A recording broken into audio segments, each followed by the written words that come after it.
میں نے اپنی لاسٹ ویڈیو میں سمجھانے کی کوشش کی کہ کیسے خود پسندی اور ریاکاری ہماری نیکیاں برباد کر رہی ہیں، اور اس ویڈیو میں لاسٹ ٹاپک جس وجہ سے ہماری نیکیاں برباد ہو جاتی ہیں، ویسے تو بہت سے ایسے اعمال ہیں جس وجہ سے نیکیاں تباہ ہو جاتی ہیں، ایمان برباد ہو جاتا ہے، لیکن وہ عمل جو ہمارے درمیان سرایت کر چکے ہیں، ہمارے درمیان آ چکے ہیں اور ہمیں ان کی خبر بھی نہیں ہے، اس پر روشنی ڈالنے کی کوشش کروں گا۔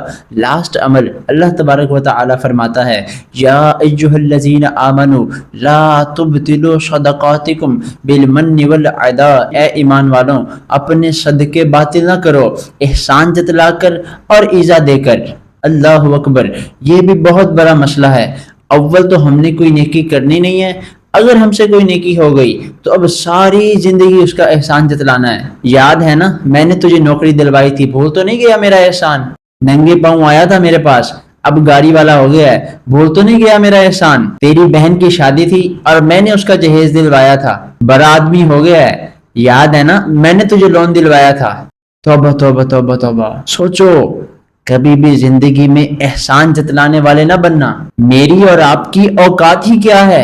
اگر میں نے کسی کے ساتھ بھلائی کی، اگر میں نے اللہ کی راہ میں خرچ کیا تو اللہ ہی نے مجھے عطا کیا تھا نا۔ اللہ مجھے عطا نہ کرتا تو میں کیا کر سکتا تھا؟ یار جب بھی اللہ رب العزت کی بارگاہ میں خرچ کرو نا، کسی غریب کی مدد کرو یا کسی کے ساتھ بھلائی کرو، تو ایک سجدہ بھی اللہ رب العزت کی بارگاہ میں ضرور کیا کرو کہ یا اللہ تیرا شکر ہے کہ تو نے مجھے دینے والا بنایا ہے، لینے والا نہیں بنایا۔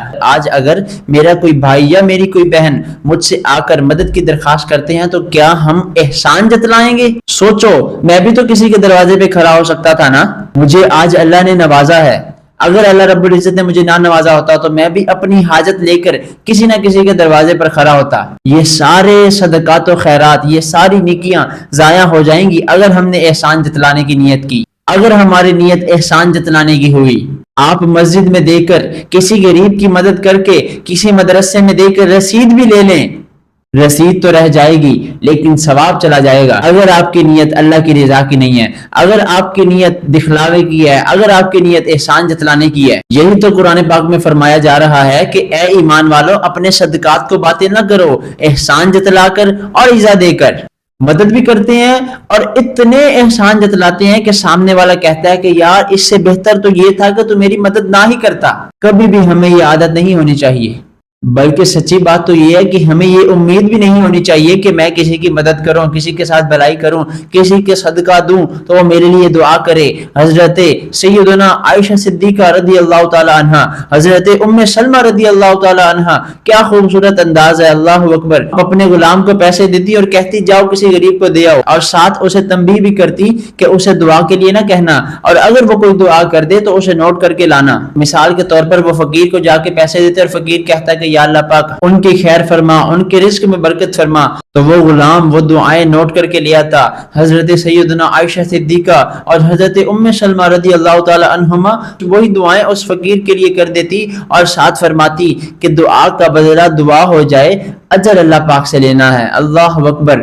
گوادی ہم نے جو اسلاف سے میراث پائی تھی، سریا سے زمین پر آسمان نے ہم کو دے مارا۔ کیا خوبصورت انداز ہے۔ صدقہ دیں، اللہ کی راہ میں خرچ کریں، مگر کیسے کہ دائیں ہاتھ سے دیں اور بائیں ہاتھ کو خبر نہ ہو۔ وہی سوال اگین کہ ایسی کتنی نیکیاں ہیں کہ میں جانوں اور میرا رب جانے۔ بہرحال میں نے اپنی لاسٹ 3 ویڈیوز میں جس ٹاپک پر بات کی کہ ہمیں اپنے اعمال کی فکر کرنی ہے، کہ ہم اپنے اعمال کی فکر کریں، ہم اپنی گاڑی کی، اپنے بنگلے کی، اپنے بینک بیلنس کی، اپنی فیکٹری کی، اپنی چھوٹی سے چھوٹی چیز کی فکر کرتے ہیں کیونکہ وہ قیمتی ہے۔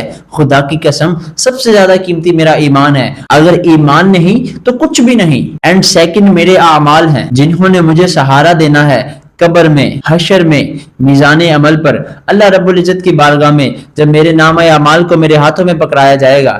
نبی پاک صلی اللہ تعالی علیہ وآلہ وسلم کی بارگاہ اقدس میں آپ کے قدموں میں نیکیاں ہی نہیں ہوں گی تو ہمارا کیا بنے گا؟ اگر قیامت میں یہ کہہ دیا گیا تمہارے پاس تو کوئی نیکی ہی نہیں ہے بلکہ تم نے بہت سے لوگوں کے گناہ اپنے نامہ اعمال میں درج کروائے ہوئے ہیں، تو پھر ہم کدھر جائیں گے؟ بزرگان دین اتنے سینسیٹیو تھے اس معاملے میں۔ ایک بزرگ کے بارے میں آتا ہے کہ وہ کپڑے کے ماہر تھے۔ ایک دفعہ انہوں نے اپنے سے بڑی مارکیٹ میں جا کر کپڑا سیل کرنے کا سوچا، تو انہوں نے ایک بہترین انداز سے بڑی ہی پرفیکشن کے ساتھ ایک کپڑا بنایا۔ جب کپڑا بنا کر اپنے سے بڑی مارکیٹ میں کسی ایکسپرٹ کے سامنے لے کر گئے، تو جب ایکسپرٹ نے اس کپڑے کو دیکھا تو اس میں نقص نکالنا شروع کیے کہ اس میں یہ بھی نقص ہے، اس میں یہ بھی عیب ہے۔ جب بزرگ نے یہ سنا تو وہ رونے لگے۔ وہ تاجر کہنے لگا کہ آپ روئے نا، آپ جس قیمت پہ کہتے ہیں میں یہ آپ سے خرید لوں گا۔ بزرگ کہنے لگے کہ میں اس لیے نہیں رو رہا کہ تم نے میرے کپڑے کے اندر عیب نکالے ہیں، بلکہ میں اس لیے رو رہا ہوں کہ میں نے نمازیں ٹھیک پڑھی ہیں، میں نے روزے ٹھیک رکھے ہیں، میں نے حج و عمرے ٹھیک کیے ہیں، میں نے اپنی عقل اور سمجھ کے مطابق اپنی نیکیاں، اپنے نیک اعمال سارے ٹھیک کیے ہیں، میں نے زکوٰۃ پوری دی ہے۔ لیکن قیامت کے دن جب یہ اعمال اللہ رب العزت کی بارگاہ میں پیش ہوں گے اور ادھر سے کہہ دیا گیا کہ تیرے سجدوں میں اخلاص نہیں ہے، تیرے صدقوں میں اخلاص نہیں ہے، تیری عبادت میں ذوق نہیں ہے، تیری نیت ٹھیک نہیں ہے، تو میرا کیا بنے گا؟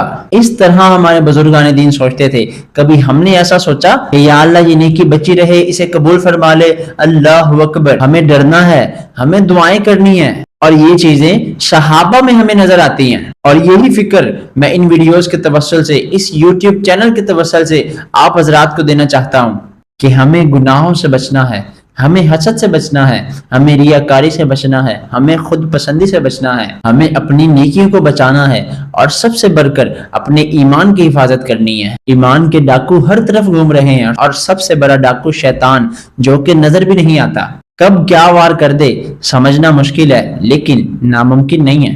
آپ کو اپنے دل کے آگے پیچھے پہرے دار بٹھانے ہوں گے، نماز پڑھ کر، روزے رکھ کر، صدقہ دے کر، اللہ کا ذکر کر کے، مصطفیٰ جان رحمت صلی اللہ تعالی علیہ وآلہ وسلم پر درود پاک پڑھ کر، فضول گوئی سے بچ کر، اور ایسے دوستوں سے بچو، ایسی محفلوں سے بچو جہاں کفریہ کلمات بولے جاتے ہیں، جہاں زبان کی احتیاط نہیں کی جاتی۔ میرے رضا نے تو 100 سال پہلے یہ کہہ دیا تھا کہ سونا جنگل، رات اندھیری، چھائی بدلی کالی ہے، سونے والوں جاگتے رہیو، چوروں کی رکھوالی ہے۔ اور چور بھی کیسا ہے شیطان کہ آنکھ سے کاجل صاف چرا لے، اور وہ چور بلا کے ہیں، آنکھ سے کاجل صاف چرا لے، اور وہ چور بلا کے ہیں، تیری گٹھری تاکی ہے اور تو نے نیند نکالی ہے، تیرا ایمان چھیننے آیا ہے اور تو سو رہا ہے، تجھے فکر ہی نہیں ہے۔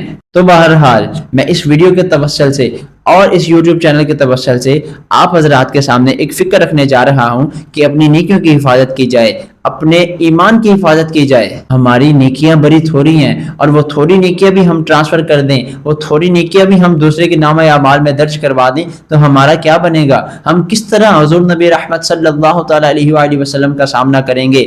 کس طرح ہم اللہ رب العزت کے سامنے پیش ہوں گے جب ہمارا نامہ اعمال ہمیں پکڑایا جائے گا اور اس میں گناہ ہی گناہ ہوں گے؟ تو ہم اسے کس طرح پڑھیں گے؟ اللہ رب العزت ہمیں دنیا میں رہ کر آخرت کی تیاری کرنے کی توفیق عطا فرمائے، ہمیں اپنی نیکیوں کی حفاظت کرنے کی اور سب سے بڑھ کر اپنے ایمان کی حفاظت کرنے کی توفیق عطا فرمائے۔ آمین بجاہ نبی الامین صلی اللہ تعالی علیہ وآلہ وسلم۔ ملتے ہیں اگلی ویڈیو میں ایک نئے ٹاپک کے ساتھ، تب تک کے لیے اللہ حافظ۔